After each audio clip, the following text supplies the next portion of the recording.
got a chance to throw that one away. Talked a lot about the defensive problems, particularly Dan against the run. Offensively, you've got O'Brien, the third quarterback this year. Barnett is out. Calvin Williams hampered. They haven't been able to put points on the board. 6, 10, and 10. 3 games coming into today, and they've only got 3 points this afternoon so far. That one's incomplete. Intended for Bavaro. And the clock stops with 4:08 remaining. Eagles have 3 timeouts remaining. They got to get a score here within the next minute and a half, 2 minutes. Give their defense a chance to get a breather here and try to turn the ball back over to them. 3rd and 10.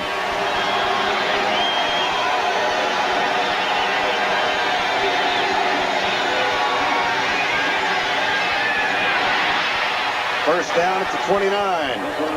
Victor Bailey makes the catch. Number 82. Came into the game with a bad left hamstring, but it looks pretty good on that play. And remember back to the end of the first half, will you, Vern, when it looked like Bailey made the catch for the touchdown on the Big Ben play, and the official said no. Blitz. O'Brien shovels it forward. And that is going to be a fumble. And Philadelphia recovers. O'Brien gets into it with somebody. I don't think he was trying to shovel that pass. It looked like the ball slipped out. Yeah, I think you're exactly right, Vern. He did try to shovel it, though, and that should have been called an incomplete pass, but the officials ruled it a fumble. Blitz again. O'Brien deep left side. Incomplete.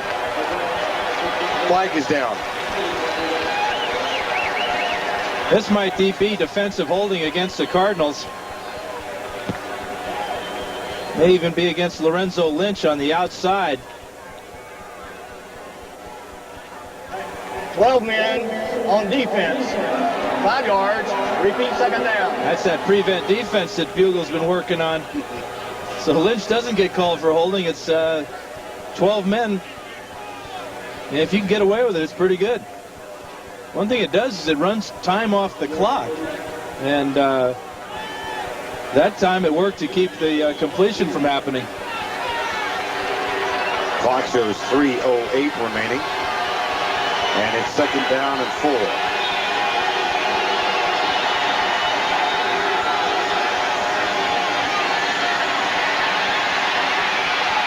O'Brien gets rid of it to Herschel Walker. Flies down the sideline, is out of bounds, and a flag flies down to the ground at the 8-yard line. They're going to call clipping against the Eagles. Walker went down the sidelines, and one of his receivers trying to help him out blocked the Cardinal in the back.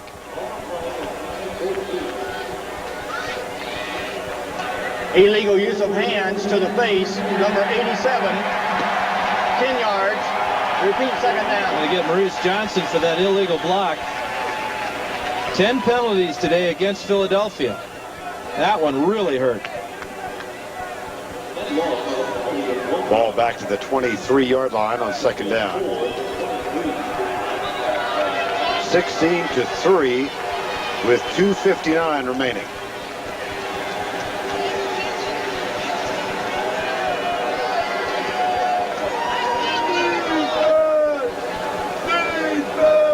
James Joseph has come in. There's Freddie Joe Nunn. And here are the Eagles trailing by 13 points. 2nd and 4 officially.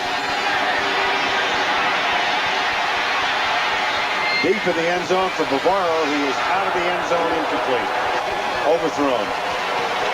What an effort, though, by Bavaro, playing on a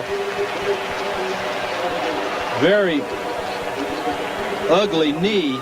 But this effort by both he and O'Brien is really outstanding. O'Brien just finding a place to get rid of the ball. And then at the end of it, Bavaro just laying out. Knows he's running out of room. A great catch, but about a foot too far. 3rd and 4.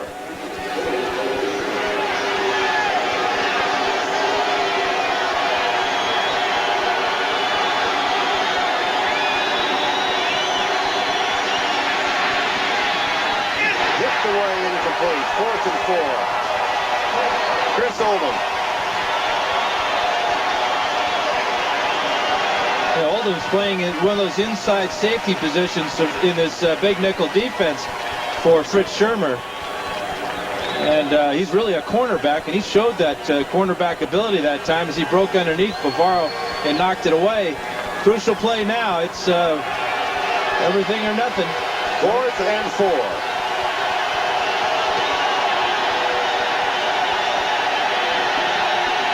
James Joseph in motion.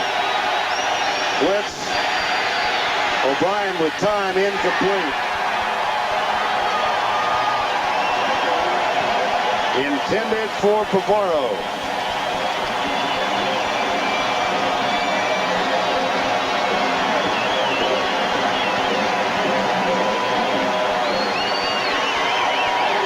And Chris Chandler and the Phoenix Cardinals get the ball back with 2:42 remaining. Handoff on first down goes to Ron Moore, and he shoves it out across the 25 to the 26-yard line. Rich Kotite said with us last night he did not think that Phoenix would be able to run the ball. But look what has happened in the last 3 weeks, Dan. And Ron Moore's rushing at about 4.5, almost 5 yards a carry. This is incredible, though. When's the last time, 3 weeks in a row, that the Eagles have given up over 200 yards? And that's rushing. That's not throwing the ball or total offense. That's rushing the ball. And 90%, it seems, is right up the middle. Well, we've got the clock stopped with a timeout. 2:36 to go here. Let's go to New York and Greg. All right, Vern, at Pontiac today, big day running the football for Barry Sanders of the Detroit Lions. 187 yards, leaves him just 23 shy of 1,000 for the season in the Lions' 23-0 win over the Tampa Bay Bucks. Vern and Dan, back to you. All right, Greg, 16-3 is the score right now with 2:36 remaining. Eric Allen and his Philadelphia teammates trying to stop what has been unstoppable thus far, and that's a ground attack by the Phoenix Cardinals. Well, they're lucky they're not playing Detroit. Barry Sanders.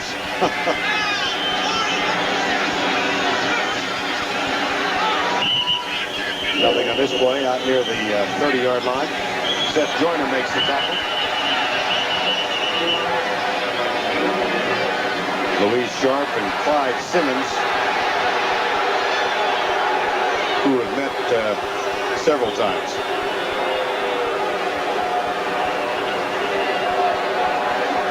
And Simmons and Sharp, they're not the ones that were after each other. Clyde was just telling Luis to take it easy. But these guys battle all day long. And then somebody wants to get into a fight at the end of it.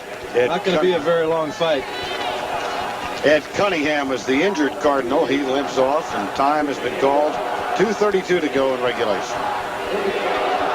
Seth Joyner's going to fly in from the left side and make this tackle on Ron Moore. And Ed Cunningham's hooked up with Gerald Nichols, and Nichols bends Cunningham over backwards. He doesn't know that Joyner's underneath. And now watch Louis Sharp come in from the left side. He's just protecting his line mate there, Ed Cunningham. But that's one of those unfortunate injuries where this is a good sign, though, that Cunningham's up and walking. That looked like it could have been a serious knee injury. Mark May moves over to center for the final 2.5 in this ball game. 35.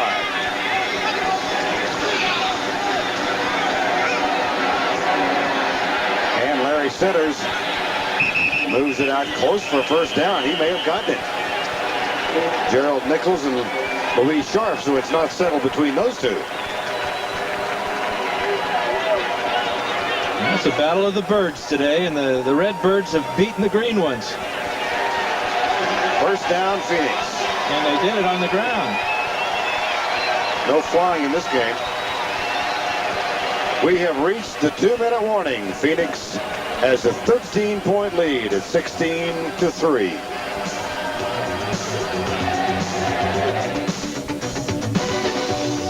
Chargers today. Looks like the Bronco to me. It'd be so nice for me to go into Mile High Stadium and not see that big orange crowd. 15 years playing in Denver. Hated every minute of it. I hope that Bronco stays up a little longer.